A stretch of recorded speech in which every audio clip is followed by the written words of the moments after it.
of the stairs in the corner of the basement of the house half a block down the street from Jerry's bait shop. You know the place.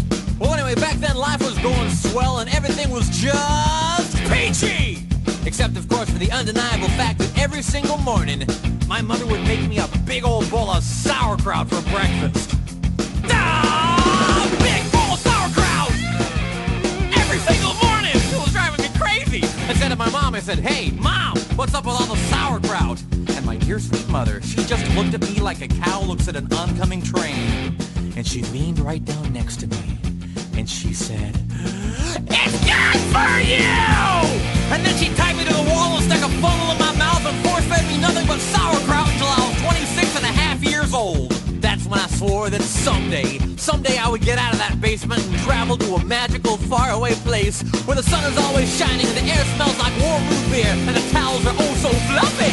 Where the Shriners and the lepers play their ukuleles all day long and anyone on the street will gladly shave your back for a nickel. Waka waka doo-doo, yeah! Well, let me tell you people, it wasn't long at all before my dream came true. Because the very next day, a local radio station had this contest to see who could correctly guess the number of molecules in Leonard Nimoy's butt. I was off by 3, but I still won the grand prize. That's right, a first-class one-way ticket to Albuquerque.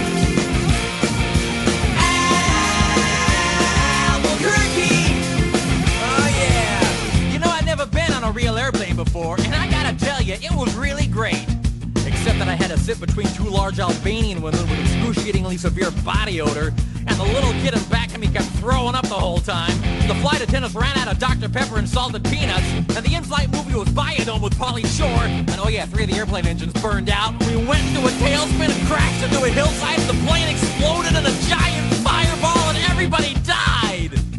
Except for me. You know why?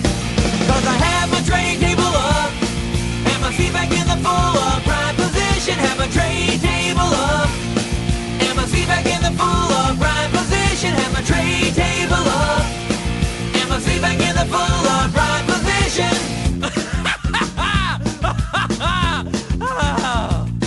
So I crawled from the twisted burning wreckage.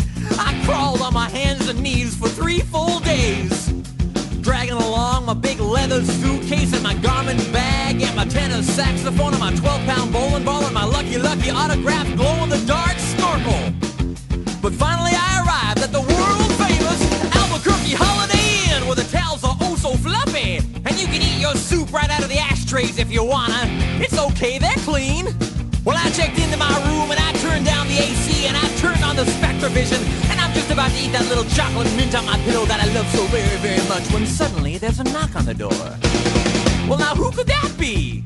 I say, who is it? No answer. Who is it? There's no answer. Who is it? They're not saying anything. So finally I go over and I open the door, and just as I suspected, it's some big fat hermaphrodite with a flock of seagulls haircut and only 1 nostril. Oh man, I hate it when I'm right. So anyway, he burst into my room and he grabbed my lucky snorkel, and I'm like, "Hey, you can't have that! That snorkel's been just like a snorkel to me!" And he's like, "Tough." And I'm like, "Give it!" And he's like, "Make me!" And I'm like, "Okay." So I grabbed his leg and he grabbed my esophagus and I bit off his ear and he chewed off my eyebrows and I took out his appendix and he gave me a colonic irrigation. Yes, indeed, you better believe it. And somehow in the middle of it all, the phone got knocked off the hook. And 20 seconds later, I heard a familiar voice. And you know what it said? I'll tell you what it said. It said, "If you'd like to make a call, please hang up and try again. If you need help, hang up and then dial your operator. If you'd like to make a call, please hang up and try again. If you need help, hang up and then dial your operator." In Albuquerque.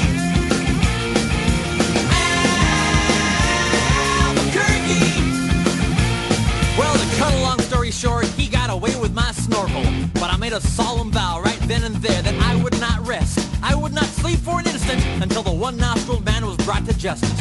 But first I decided to buy some donuts. So I got in my car and I drove over to the donut shop and I walked on up to the guy behind the counter and he says, "Yeah, what do you want?" I said, "You got any glazed donuts?" He said, "No, we're out of glazed donuts." jelly donuts? He said, no, we're out of jelly donuts. I said, you got any Bavarian cream-filled donuts? He said, no, we're out of Bavarian cream-filled donuts. I said, you got any cinnamon rolls? He said, no, we're out of cinnamon rolls. I said, you got any apple fritters? He said, no, we're out of apple fritters. I said, you got any bear claws? He said, wait a minute, I'll go check.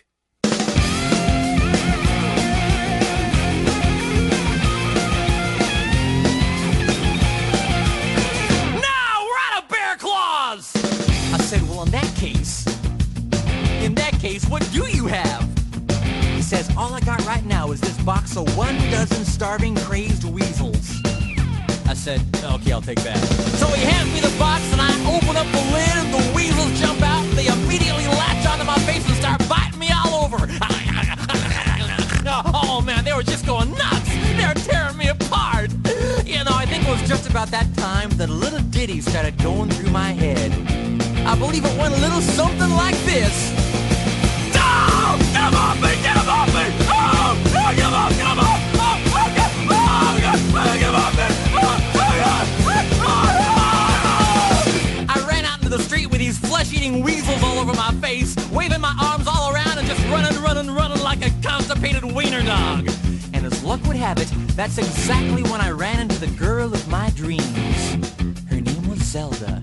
She was a calligraphy enthusiast with a slight overbite and hair the color of strained peaches. I'll never forget the very first thing she said to me. She said, hey, you got weasels on your face. That's when I knew it was true love. We were inseparable after that. Oh, we ate together, we bathed together, we even shared the same piece of mint-flavored dental floss. The world was our burrito. So we got married and we bought us a house and had 2 beautiful children, Nathaniel and Superfly. Oh, we were so very, very, very happy. Oh, yeah.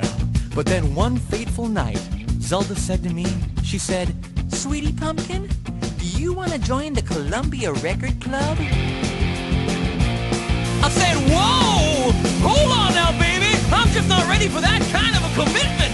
So we broke up and I never saw her again, but that's just the way things go. In Albuquerque.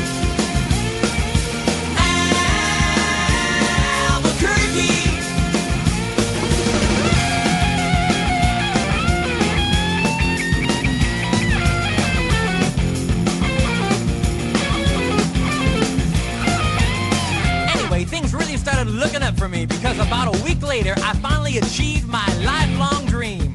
That's right, I got me a part-time job at the Sizzler. I even made Employee of the Month after I put out that grease fire with my face. Oh yeah, everybody was pretty jealous of me after that. I was getting a lot of attitude. Okay, like one time, I was out in the parking lot trying to remove my excess earwax with a golf pencil when I see this guy Marty trying to carry a big old sofa up the stairs all by himself. So I say to him, I say, hey, you want me to help you with that? And Marty, he just rolls his eyes and goes, no, I want you to cut off my arms and legs with a chainsaw. So I did. And then he gets all indignant on me. He's like, hey man, I was just being sarcastic. Well, that's just great. How was I supposed to know that? I'm not a mind reader for crying out loud. Besides, now he's got a really cute nickname, Torso Boy. So what's he complaining about? Say, that reminds me of another amusing anecdote. This guy comes up to me on the street and he tells me he hasn't had a bite in 3 days. Well, I knew what he meant, but just to be funny, I took a big bite out of his jugular vein. And he's yelling and screaming and bleeding all over, and I'm like, hey, come on, don't you get it? But he just keeps rolling around on the sidewalk, bleeding and screaming, ah! Ah! Ah! And I'm completely missing the irony of the whole situation. Man, some people just can't take a joke, you know? Anyway, where was I? Kind of lost my train of thought. Okay, anyway, I know it's kind of a roundabout way of saying it, but I guess the whole point I'm trying to make here is I hate sauerkraut! That's all I'm really trying to say. And by the way, if one day you happen to wake up and find yourself in an existential quandary, full of loathing and self-doubt and racked with the pain and isolation of your pitiful, meaningless existence, at least you can take a small bit of comfort in knowing that somewhere out there in this crazy old mixed-up universe of ours, there's still a little place called Albuquerque.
Albuquerque.